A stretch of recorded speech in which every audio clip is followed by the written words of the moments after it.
it's a summer season, um, then I don't really know why something can be on hold that long. Okay, Brian Huff is one of our clients. He's awesome. He's in Colorado, and they had a storm, had a bunch of storms in Colorado actually, and there's no material. So he's got like I think he's got like 60 jobs or some crazy number. On hold. And he doesn't the jobs are on hold because he's waiting for material. So I can see in that situation, yeah, if you're doing that, if you're doing insurance work and there's no material or their labor is so far behind, whatever the reason is, like you're used to doing this certain volume and then all of a sudden you had a huge influx of production needed. And that's happened to me before. We sold like 600,000. I sold $600,000 in 48 hours one time just because there was a storm in Athens. And it's like, well, that's not normal for us. So that, those jobs, we actually lost some jobs because they were so far out. We had only one crew. Anyway, those are the reasons to put something on hold. I would say there's all kinds of reasons for those statuses, those hard statuses, to add things to help with reporting. Now, I'm not going to go into much detail, Yeah. but I have ideas that we could talk about that would be really helpful. But I To don't know if report, it's let's right or talk about wrong. it. Let's talk Okay, about it. well, here's one: accurate close rate. Well, All we right, have so that already. We already have no, that. no, because open, won or lost. Okay. Well, sometimes there are jobs that we know are going to sell in 6 to 9 months, but they shouldn't be counted in this quarter's close rate Yeah. because you're going to sell them way outside of a 90-day window. Yep. That doesn't really help you understand. And that's a very, very common So question that I what do you get. mark those as? So they're still open. So they're not helping you understand your numbers really well, especially as you scale and get larger and you have a lot more leads. You're like, well, why is my close rate this either too low or too high? You want it accurate. And Well, I that don't that know. would be accurate. If you have a job that has come in and It's not signed. It's not signed is yet. not signed, Yeah, correct? it's not signed. It's not signed.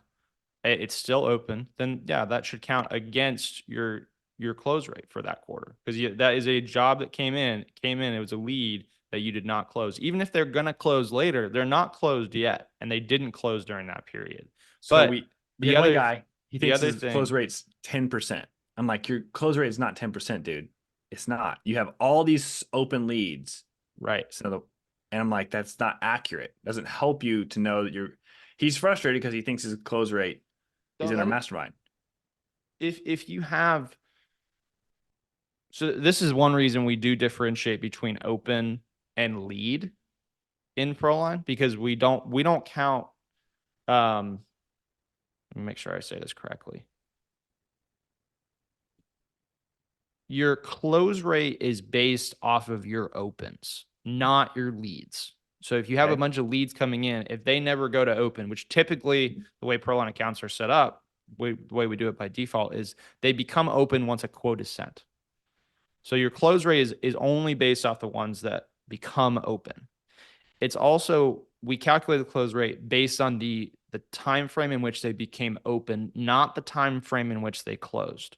So Okay. if last year, if in 2023 someone was open, became open, but didn't close until 6 months later, until they close, they're not going to count towards your close rate. But if you go back and look at that period in which they came open, a year later, it will reflect that they closed later Okay. because it's not based on when they closed. It's based on when they became opened. So you do have over time, as things close over time, it is going to change that close rate as you look back in time, as more of those leads that became open are able to close. This is great. That makes sense. Let's repeat it one more time. And this is the framework. So if you're running a report in Proline and you want to run like your close rate, if you're saying all of 2024 or the first quarter in 2024, I've got a bunch of people from last year that I know need a new roof and they haven't replaced the roof. I know that they like one of them you saw, she came up and shook my hand. I need a new roof. She still hasn't done a roof yet. Well, so that was last year. She has a proposal. We sent it to her. She has not signed it. That is considered an open. That's open, right? Right. Okay. That's In open. Proline.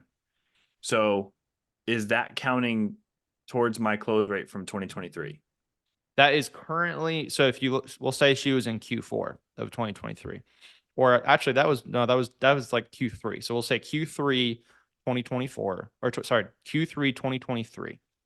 If you go back and run a report for Q3 2023, right now that is pulling down your close rate for that period Okay. because it has not closed. Now, if she signs it today, and then you run a new report. This is why we actually, I loved the idea, and I really tried to make this work in Proline where the reports were just live. But the problem with that is the point at time and when you run the report is actually part of the report. Yeah. And so you do have to run the report because it's important to know like when that was run.